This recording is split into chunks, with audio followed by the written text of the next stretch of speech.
नमस्कार, मी सौरभ कोरटकर. जयम विशेष मध्ये आपलं स्वागत. बुलेटिनची सुरुवात दिवसभरातल्या सगळ्यात मोठ्या बातमीने. पुण्यात दहशतवाद विरोधी पथकाकडून छापेमारी करण्यात आलेली आहे. त्याचबरोबर पुण्यातल्या कोंढवा परिसर आणि इतर 20 ठिकाणांवर एटीएस कडून छापेमारी करण्यात आली. काल मध्यरात्री या धाडसत्राला सुरुवात झाली. आज संध्याकाळी 6:30 पर्यंत ही कारवाई सुरू होती. 2022 मध्ये झालेल्या अतिरेक्यांवरील कारवाईनंतर काही लिंक सापडल्यामुळे हे धाडसत्र राबवण्यात आलं. ISIS मॉड्यूल प्रकरणी आणखी तपासाच्या अनुषंगाने एटीएसनी माहिती घेतली आहे.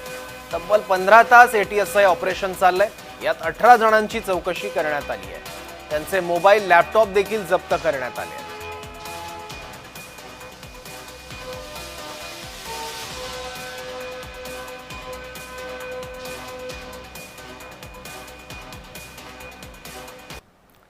या छापेमारीतले काही महत्त्वाचे मुद्दे आपण बघूयात.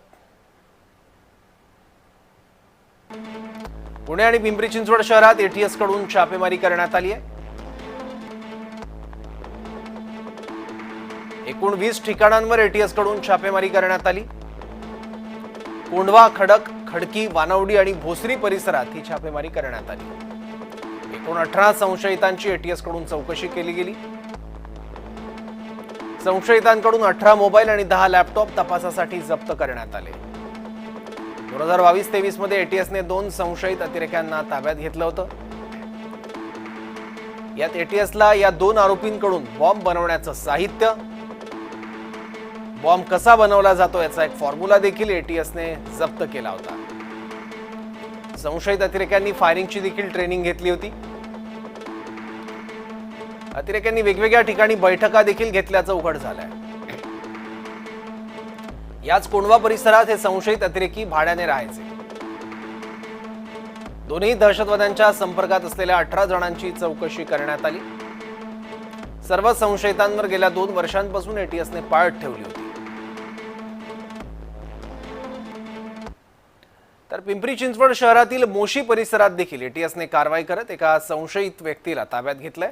मोशीतील निर्मित शुभयोग या सोसायटीमधून एटीएसने या संशयिताला ताब्यात घेतलाय. त्याचा आढावा घेतला आपले प्रतिनिधी अविनाश परबत यांनी. पाहूया. दहशतवाद विरोधी पथकाने आज सकाळपासून पुणे असन, पिंपरी चिंचवड असन अशा वेगवेगळ्या भागामध्ये छापेमारी सुरू केलेली आहे. पिंपरी चिंचवडच्या मोशी या भागामध्ये देखील एका सोसायटीच्या 501 या सदनिकामध्ये एटीएसने छापेमारी केली. यामध्ये एका व्यक्तीला जे आहे ते ताब्यात घेण्यात आलेले आहे. त्याचं नाव दानिश सय्यद असं असल्याची माहिती समोर येत आहे. हा गेल्या 3 महिन्यापासून बनावट कागदपत्रांच्या आधारे अग्रीमेंट करून इथे राहत असल्याची माहिती जी आहे ती समोर येत आहे. त्याचबरोबर तो पिंपरीमध्ये एका ठिकाणी कोचिंग क्लास देखील चालवत असल्याची माहिती समोर येत आहे. परंतु सध्या तरी एटीएसने त्याला ताब्यात घेतलेला आहे आणि त्याचा दहशतवादासोबत काही संबंध आहे का याचा तपास पोलीस घेत आहेत. त्याचं या दहशतवादी कारवाईमध्ये काही संबंध आहे का हे पाहणं तितकंच महत्वाचं असणार आहे. अविनाश परबत, जय महाराष्ट्र न्यूज, पिंपरी चिंचवड. या संदर्भात सामाजिक कार्यकर्ते तुषार दामगुडे यांनी काय माहिती दिली आहे पाहूयात. मला चांगलं आठवतंय आपल्या जय महाराष्ट्र चॅनलवर मागच्या वर्षी या कोंढव्याचा प्रवास या दहशतवादाकडे कसा झाला याचा एक स्वतंत्र कार्यक्रम आपण घेतला होता. त्याच्यामध्ये मी स्वतः त्याचा इतिहास सांगितला होता. मी ज्या व्यक्तींनी तो कार्यक्रम बघितला नाही त्यांना महाराष्ट्रातल्या लोकांना सांगू इच्छितो की एक हिंदू बहुल भाग जर त्याच्या इथली लोकसंख्या बदलली तर एका 30 ते 40 वर्षामध्ये तो दहशतवादाचं एक आंतरराष्ट्रीय केंद्र कसं बनतो याची एक उत्तम केस स्टडी म्हणून कोंढवा भागाकडे बघावं लागेल. कोंढवा भागामध्ये अशोका म्यूज येथे पहिल्यांदा आपल्याला आंतरराष्ट्रीय दहशतवादी सापडले. त्यानंतर वेळोवेळी ते दहशतवादी केंद्र म्हणजे टेलिफोन एक्सचेंज असेल, पाकिस्तान जिंदाबादच्या घोषणा असतील, शस्त्रास्त्रांसहित कुठला तरी अतिरेकी हल्ला करण्याचे प्लॅनर असतील, अशा अनेक घटना या कोंढव्यामध्ये आपल्याला झालेल्या आढळतात.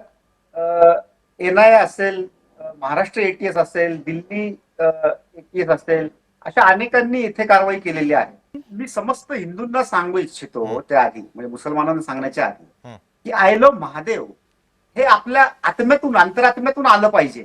कुणाला तरी उत्तर म्हणून आपल्याला जर तसं वाटत असेल तर ती एक चिथावणीचा प्रकार होतो.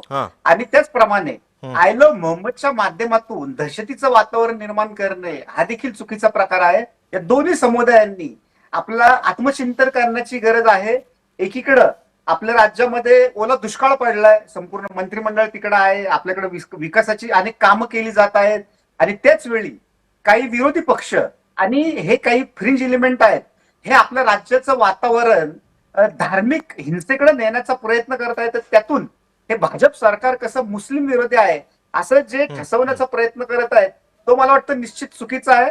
आणि पुणे पोलिसांनी जास्तीत जास्त अभियान राबवून या कोंढवा भागामध्ये रात्री अपरात्री जे हॉटेल चालतात त्याच्यातून एक रॅकेट उभं राहिलेलं आहे अनैतिक धंद्यांचं, ज्याच्यामध्ये ड्रग्ज आहे, ज्याच्यामध्ये अनेक शस्त्रास्त्रांची उलाढाल आहे. हे सगळं मोडीत काढण्याची गरज आहे. त्याचा सगळ्यात मोठा भाग येतो तो म्हणजे अनेक मदरसे आणि मशिदी अनधिकृत आहेत, अनेक घरं ही अनधिकृत बांधलेत. माननीय गृहमंत्र्यांना मी विनंती करतो की ज्याप्रमाणे त्यांनी चाकणला कारवाई केली त्याप्रमाणे कोंढवा भागामध्ये एक सशक्त असं पोलीस दल देऊन महापालिकेने मोठी कारवाई राबवण्याची गरज आहे आणि या दहशतवाद्यांचं केंद्र मोडून काढण्याची गरज आहे. जोपर्यंत सैन्य दलाला अन्न पाणी, शस्त्रास्त्र आणि पैसा पुरवला जात असतो तोपर्यंत कुठलंही सैन्य संपत नाही. त्यामुळं या दहशतवाद्यांना जेथून हे पाठबळ मिळतं आधी ती सगळी आर्थिक शक्ती संपवली पाहिजे. या भंगारच्या अनेक म्हणजे अनधिकृत जे भंगारची दुकानं असतात की ज्याच्यातनं चोरी मारीचं भंगार येतं, ज्याच्यामध्ये आणखीन काही अंमली पदार्थाचे व्यवहार असतील, या माध्यमातनं यांचं पोलिसांशी आर्थिक कनेक्शन असतं. मी जबाबदारीने बोलतोय. रात्रीच्या अवैध धंद्यांमधून यांचे पोलिसांबरोबर आर्थिक कनेक्शन असतात, ज्याच्या देवाणघेवाणीचं संरक्षण ते अनेक गुंडांना आणि दहशतवाद्यांना देण्यासाठी ते वापरतात. पोलिसांना हे दहशतवादी आहेत अशा प्रकारची माहिती नसते, कारण त्यांचा तेवढा अभ्यास नसतो. कारण हे स्थानिक पोलीस पाकिटमारी आणि तत्सम ह्याच्यामध्ये गुंतलेलं असतात. यांनी कधीही स्वतःहून आंतरराष्ट्रीय दहशतवाद काय आहे, समाजामध्ये काय घडामोडी घडत आहेत याचा अभ्यास करण्याची त्यांच्याकडे इच्छाशक्ती उरलेली नसते. आणि आपल्याला असं दिसतं की त्याचा परिणाम ज्या गोष्टींना नको त्याला पाठबळ नकळतपणे देण्याकडे हा प्रकार घडतो. तर मला असं पोलीस दलाला विनंती करायची आहे की हे जे सगळं अनधिकृत आहे की ज्याच्यामध्ये अनेक अनेक गोष्टी आहेत की जे मी काही सांगण्याची आवश्यकता नाहीये, पोलिसांकडे याचा सगळा इंटेल असतो, तर ते निर्ममपणे मोडून काढण्याची गरज आहे. तुम्हाला कुठल्याही हिंदू बहुल वस्तीमध्ये रात्री 2 वाजता कुठलंही हॉटेल सुरू दिसणार नाही, परंतु या भागामध्ये तुम्ही आज रात्री जरी आले तरी मी तुम्हाला अत्यंत उत्तम जेवण आणि सगळे प्रकारची सेवा पुरवू शकतो. त्यामुळे तुम्ही जर असं म्हणत असाल की हे सगळं कशातून उभं राहतं, तर हे सगळ्या आर्थिक शक्तीतून हे उभं राहतं. कारण तुम्ही सातत्याने बघितलं असेल तर हे दहशतवादी जे आहेत ते कोथरूडमध्ये का सापडत नाहीत, ते सदाशिव पेठेत का सापडत नाही, कोंढव्यामध्येच का यांना पोचलं जात आहे? कारण यांना पोचणारी एक मानसिकता, यांना पोचणारी एक यंत्रणा या भागामध्ये रुजलेली आहे. त्या निमित्ताने परत एकदा आय लव्ह मोहम्मदची देखील चर्चा सुरू झालेली आहे. आय लव्ह मोहम्मदचा वाद आणि नेमकी पार्श्वभूमी काय आणि त्यावरून देशात काय घडतंय ते आपण थोडक्यात जाणून घेऊयात. 20 वर्षापूर्वी युरोपमध्ये आय लव्ह मोहम्मदचे पोस्टर झळकवण्यात आलेले होते. मोहम्मद पैगंबरांबद्दलचे गैरसमज दूर करण्यासाठी ही मोहीम होती. 2005 मध्ये डेन्मार्क, फ्रान्स इथं पैगंबरांचे कार्टून छापल्यानंतर मोहीम सुरू झाली. We love Mohammad, I love Mohammad या नावानं कॅम्पेन राबवण्यात आलं. 2010 ला ब्रिटनमध्ये आय लव्ह मोहम्मद डे या नावानं मोहीम सुरू झाली. भारतात यापूर्वी कधीही या नावानं पोस्टर झळकवण्यात आलेले नव्हते किंवा अशा पद्धतीची मोहीम राबवण्यात आली नव्हती. 4 सप्टेंबरला युपीच्या कानपूरमध्ये मिरवणुकीत हे बॅनर लावले गेले. मोहम्मद पैगंबर यांच्या जयंतीनिमित्त मुस्लिमांकडून हे बॅनर लावले गेले.